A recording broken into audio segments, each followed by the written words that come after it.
Alaska is the spawning ground for millions of salmon. Every year, as the fish return to their spawning grounds, thousands of men and women release their nets into Alaska's waters with the hopes of catching some of these fish. The net is one of the fishermen's most important tools. But if the net is not designed properly, the fisherman's efforts may be in vain.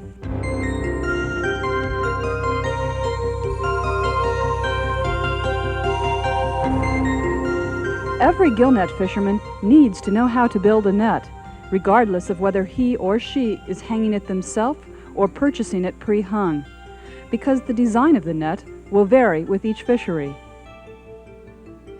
If the net is purchased pre-hung, the fisherman still must be able to describe how he wants the net hung to the net hanger. Or if while fishing, the net is damaged or not fishing well, the fisherman needs to know how to make the repairs or be able to describe the problem to the net hanger. There are 5 steps to hanging a gill net. They are planning the net, buying supplies, determining the hanging ratio, hanging the net, and finishing up. To plan the net, begin by asking yourself a few questions. Where will I be fishing? Am I using this net for set netting or drift netting? What species of fish will I be catching? What are the currents and the tides like in my area, and are there weeds and snags in the water? Will I be scratch fishing or expecting a heavy run? Will the net be pulled by a roller or by hand? Since every area and fishery requires a different net design, research what works best in your area. It will save a lot of time. While each net hanger has their own technique, much can be learned by talking to your local net salesman or an experienced net hanger, or to other fishermen in your area about what has worked for them. Find out what size and type of cork line you should use. How much weight is needed on the lead line? Do you need a weed line? How much web should you hang on 50 fathoms of line? What depth of web should you use? How far apart should the knots be spaced on the cork line and the lead line? How often should a cork be tied on the cork line? And what strength of hanging twine should be used on the lead line and the cork line? The next step is to buy the materials. You will need web, corks, cork line, lead line, and weed line if you are using one, needles, and hanging twine. Also, a hanging board or bench will be useful, along with a yardstick and some black electrician's tape. Salmon gillnet web is generally made of multifilament strands of nylon. How much to buy will vary based on a variety of factors, but in general, the amount of web purchased will be twice as long as the finished net. Mesh size, breaking strength, and color of the web will vary with the species of fish you are targeting. The depth of the net will vary from area to area. Lead line is made of flexible lead core covered with braided polypropylene. The lead line is purchased by weight. The weight can vary from 30 to 300 pounds per 100 fathoms of line. The line is sold in 55 or 110 fathom lengths. The strength of the lead line varies with the weight. The heavier it is, the greater the breaking strength. The appropriate length, weight, and size, again, will vary with each fishery. Cork line is made of braided polypropylene. The thickness and stiffness will vary. Generally, a stiffer cork line holds the net straighter, but is more difficult to handle for hand pulling and setting. A thicker cork line is considered easier to handle. Cork line is sold in 55 and 110 fathom lengths. Corks are made of closed cell foam. They vary in both size and buoyancy. The amount of flotation needed depends on the weight of the lead line and the amount of fish that will be caught in the net. Hanging twine is made of braided nylon. The twine is designed to shrink 12 to 15% when it gets wet to cinch up the hanging knots. Generally, drift nets use a lighter hanging twine for the lead line than the cork line. Set netters often use a heavy twine for both the lead line and the cork line. There are 2 types of needles, flat and Norwegian style. Both types come in a variety of sizes. The Norwegian needle is more popular because it is easier to load. Establishing a hanging ratio and a hanging distance is critical in constructing a gill net that fishes well. The hanging ratio is the length of web divided by the length of the cork line or lead line. Hanging 100 fathoms of web on 50 fathoms of cork line, a ratio of 2 to 1, is standard. The hanging distance is the length between the hanging knots. To establish the hanging distance, decide on the number of meshes that will be picked up between each knot. On the cork line, it is standard to pick up 2 meshes when hanging a king salmon net, or 3 meshes when hanging other salmon nets. On lead lines, the general rule is to pick up 2 meshes and skip 1. For a standard net with a hanging ratio of 2, measure the stretched length of the number of meshes that will be both picked up and skipped between each knot and divide by 2. This will establish the hanging distance. A standard net hung even has a ratio of 2, where 100 fathoms of web is hung on 50 fathoms of cork line. However, if you are scratch fishing, use more web and hang the net in. This means the hanging knots will be closer together, the net will look baggy, and fish will be tangled more easily. If you're expecting a heavy run, use less web and hang the net out. The hangings will be spaced farther apart, the web will be stretched out, and the fish will be easier to pick out of the net. The lead line on most nets is about 3 to 8% longer than the cork line.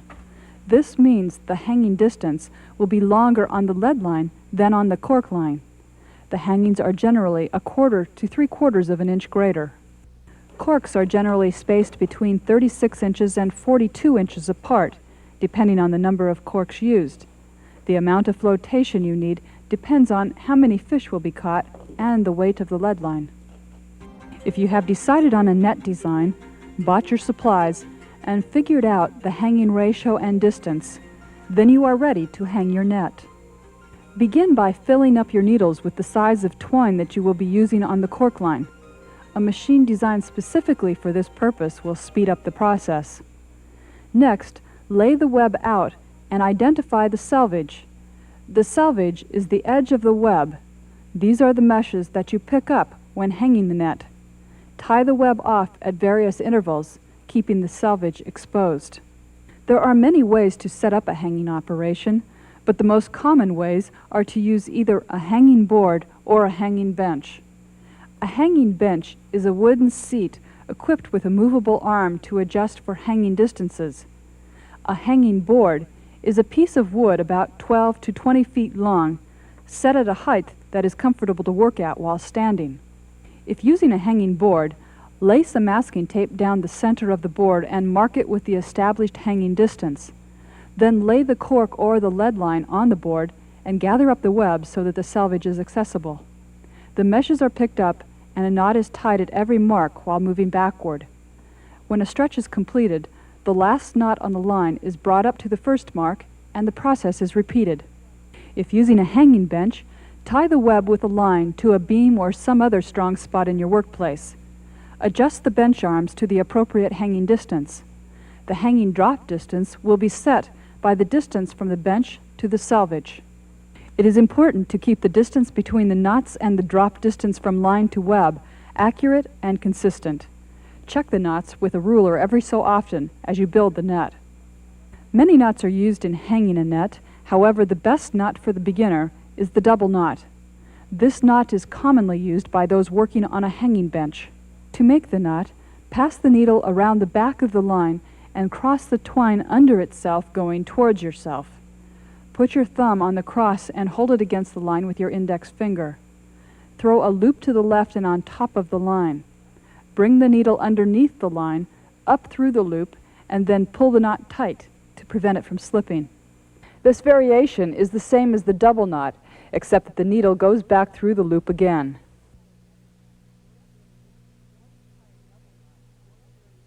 Whether to tie a double knot or the variation is up to the individual. The double is faster and makes it easier to strip the net. The variation is a little slower, but less likely to slip. Cork line will twist if it is coiled. However, the twist may be prevented by storing the line in a figure 8. Begin hanging the cork line by stringing all the corks you plan to use onto the cork line. There are several ways to begin hanging the cork line, but the most common method is to tie a pendant hanging.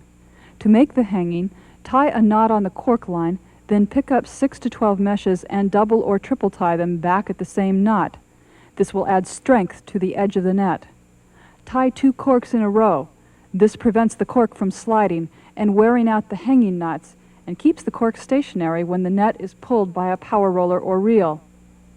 To double tie a cork, tie a knot on the cork line, slide up a cork, pass the twine over the cork and tie it. Then bring the twine back to the original knot and tie it. Pick up the meshes, bring the twine back over the cork, tie your final hanging knot, and go on. Hang the cork line close to the web to prevent fish from swimming through, but not so close that the net does not hang straight. The minimum, generally, is 3.5 inches from web to cork line. Remember to allow for twine shrinkage when the net gets wet. When you reach the end of the cork line, finish it up with another pendant hanging and double corks. Before hanging the lead line, readjust the bench or board to the new hanging distance as calculated earlier. Like the cork line, never store the lead line in a coil. Store it in a figure 8. Most lead lines have a color line called a tracer woven into the braid. If the tracer is kept in a straight line while hanging, the line won't be able to develop a twist. Begin hanging the same as for the cork line. Leave a short bit of lead line at the end for finishing and tie a pendant hanging with a double or triple knot. When hanging the lead line, the general rule is to pick up 2 meshes and skip 1. Although in hanging king salmon nets and set nets, the rule is to not skip any meshes. To keep the net from rolling up, use a drop distance of 10 to 11 inches for a drift net, or 6 to 8 inches for set nets. With the web hung on the cork line and the lead line, there are only a few steps left to finish up the net. There are many ways to finish up the cork line, but the most common method is to form a loop at the end of the line. To make the loop, double the cork line back on itself to the desired size. Allow 6 to 8 inches to overlap beyond the loop. Whip the end to the cork line with a series of half hitches and cover the ragged end with black electrician's tape. The lead line is generally finished by attaching it to a fan belt. Overlap the end of the lead line around the fan belt. Whip the two together and cover the ragged ends with black tape. The fan belt prevents the end from coming back through the web. A breast line is used in high-volume fisheries. The breast line strengthens up the net and protects the sides from tearing. A heavy braided nylon twine or seine twine is used for making the breast line. A cider knot is usually tied to every mesh on nets up to 45 meshes deep. On deeper nets, the top 15 or 20 meshes are tied, then every third or fourth mesh is tied. The ends of the breast line are tied to both the cork line and the lead line, leaving enough slack so that the net may hang to its proper depth. Many fishermen may want to incorporate a weed line into their nets. A weed line is used in regions that have a lot of seaweed or floating debris. It is also useful in stormy areas to prevent the web from being jostled around due to bobbing corks. However, hanging a weed line takes some extra time. The first step is to hang the weed line to the web. Make the line out of dark green or yellow hollow braided polypropylene, about 1/4 to 3/8 of an inch in diameter. Make the weed line at least 3 fathoms longer than the cork line so that the weed line can be tied onto the cork line later. Do not let it get twisted. Hang the line to the web just as you would the cork line, including beginning and end. Normally the weed line is hung even. With the web now attached to the weed line, the next step is to prepare the corks and the cork line. To begin, you will need to tie some heavy twine into loops. Take about 60 to 70 inches of twine and tie the ends together with a double overhand knot. These loops will be used to tie the cork to the cork line. Next, thread all the corks onto the cork line, then figure out how far apart the corks will be spaced on the cork line. This may vary with the number of corks you are using. Tie the corks onto the cork line with the heavy twine loops that you made earlier. To do this, tie the twine loop onto the line, pull the cork over the line so that there is a loop on each end of the cork. Tie another knot. Then bring the loops together in the middle of the cork and tie a knot. A 7 to 8 inch loop will be created called a dropper. The dropper should be tied close to the cork. Repeat this until all the corks have been tied to the cork line. The next step is to attach the cork line to the weed line. Begin by wrapping the weed line around the cork line and splicing the line back into itself. Line up the weed line so that the first hanging is even with the first dropper. Tie the weed line to the dropper. You will need a fid. Drop distances between cork line and weed line will vary from 3 to 7 inches, depending on the area. Too much space will allow the fish to swim through the net. Too little will cause problems when the twine shrinks. Allow for twine shrinkage. To finish, tie off the weed line as you began. Choosing the right combinations of web strength and color, amount of flotation and leads, and looseness and tautness of the web will all affect how well your gillnet fishes. This program has simply presented the basics of hanging salmon gillnets.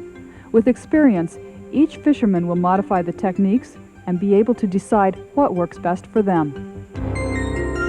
For more information, refer to Marine Advisory Bulletin number 29, titled Gillnet Hanging.